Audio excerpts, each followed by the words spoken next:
नमस्कार स्टूडेंट्स। तो आज हम तिशानी दोशी के लिखे हुए एक बहुत ही अनोखे सफर पर चलने वाले हैं। चैप्टर का नाम है journey to the end of the earth. चलिए साथ मिलकर समझेंगे कि धरती के इस आखिरी छोर की कहानी आखिर हमारे आज और कल के लिए इतनी इंपॉर्टेंट क्यों है। तो चलिए कहानी की शुरुआत करते हैं इस तस्वीर के साथ। ये जो आप देख रहे हैं ये है एकेडमिक शोकाल्स्की, एक रशियन रिसर्च वेसल, और यहीं से तिशानी दोशी की वो अद्भुत यात्रा शुरू हुई थी। पता है, ये सिर्फ एक जहाज नहीं है, ये एक टाइम मशीन जैसा है जो हमें एक ऐसी दुनिया में ले जाता है जो वक्त में कहीं बहुत पीछे छूट गई है। अब ये सफर कोई मामूली सफर नहीं था, बिल्कुल नहीं। जरा सोचकर देखिए, इस पूरी जर्नी में 9 अलग अलग टाइम जोन्स को क्रॉस करना पड़ा। इसका मतलब समझते हैं आप?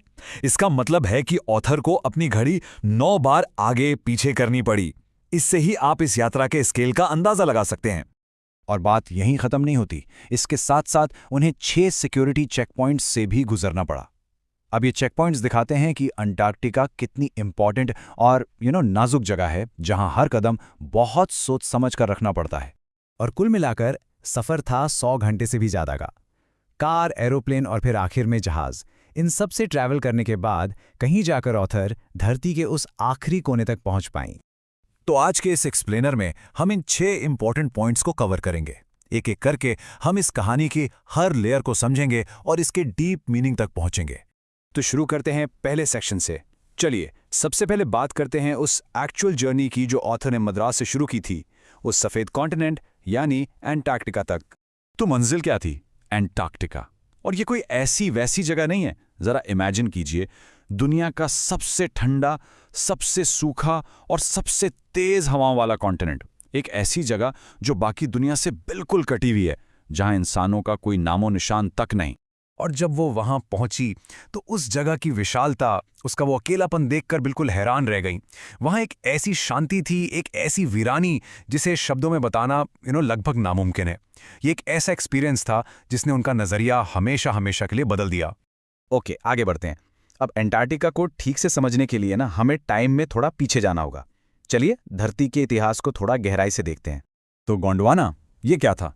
ये एक बहुत बड़ा, एक विशाल सुपर कॉन्टिनेंट था जो आज से लगभग 650 मिलियन साल पहले एग्जिस्ट करता था। और पता है इसकी सबसे खास बात क्या थी? कि आज के जो कॉन्टिनेंट्स हैं India, Australia, south America, Africa और हाँ एंटार्कटिका भी, ये सब के सब उसी का हिस्सा थे, एक साथ जुड़े हुए थे। ये टाइमलाइन देखिए, इससे पता चलता है कि गोंडवाना कितने लंबे समय तक था। करीब 500 मिलियन साल तक ये सुपर कॉन्टिनेंट फला फूला। फिर धीरे धीरे इसके टुकड़े होने लगे और अलग अलग कॉन्टिनेंट्स बन गए, बिल्कुल वैसे जैसे आज हम दुनिया के मैप पर देखते हैं। अपना इंडिया भी इसी से टूटकर नॉर्थ की तरफ बढ़ा और जब एशिया से टकराया तभी जाके हिमालयाज बने। पर सबसे हैरान करने वाली बात पता है क्या है? वो है बदलाव।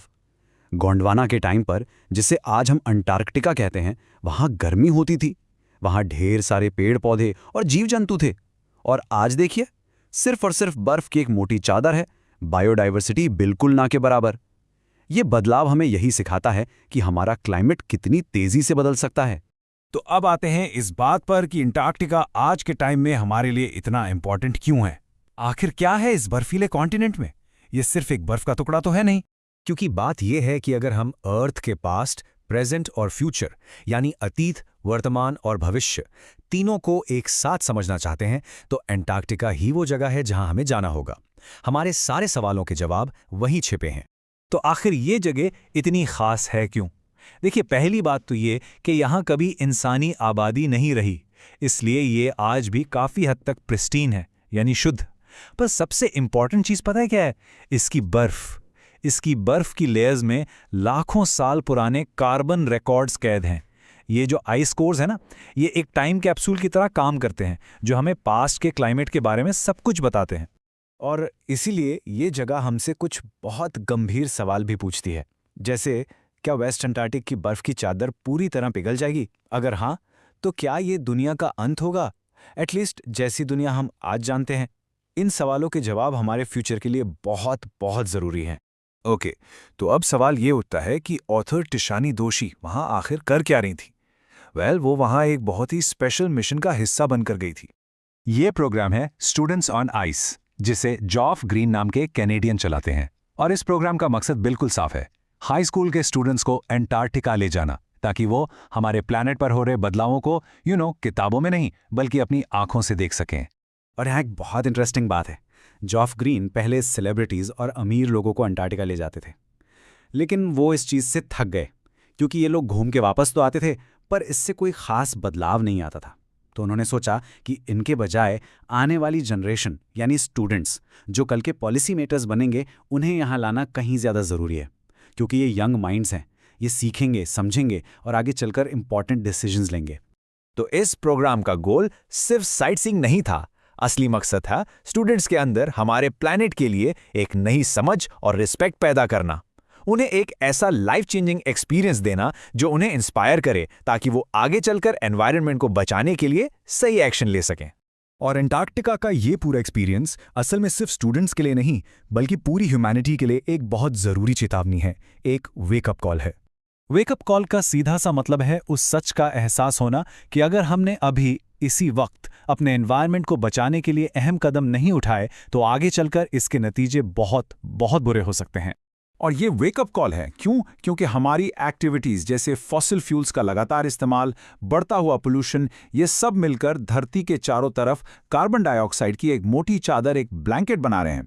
और यही ब्लैंकेट सूरज की गर्मी को ट्रैप कर रहा है, जिससे हमारा ग्लोबल टेम्परेचर लगातार बढ़ता जा रहा है। और अब आते हैं इस चैप्टर के सबसे इंपॉर्टेंट सबक पर, एक ऐसा लेसन जो सिर्फ एनवायरनमेंट के लिए नहीं बल्कि हमारी अपनी लाइफ पर भी अप्लाई होता है। और वो सबक इस कहावत में है कि अगर हम छोटी छोटी चीज़ों का ख्याल रखेंगे तो बड़ी चीज़ें अपने आप ठीक हो जाएंगी। ये बात जिंदगी में भी सच है और इस प्लैनेट के लिए भी। इसका सबसे अच्छा एग्जाम्पल है फाइटोप्लैंक्टन। ये समुद्र में रहने वाले बहुत ही छोटे छोटे पौधे होते हैं और ये पूरी मरीन फूड चेन का बेस है।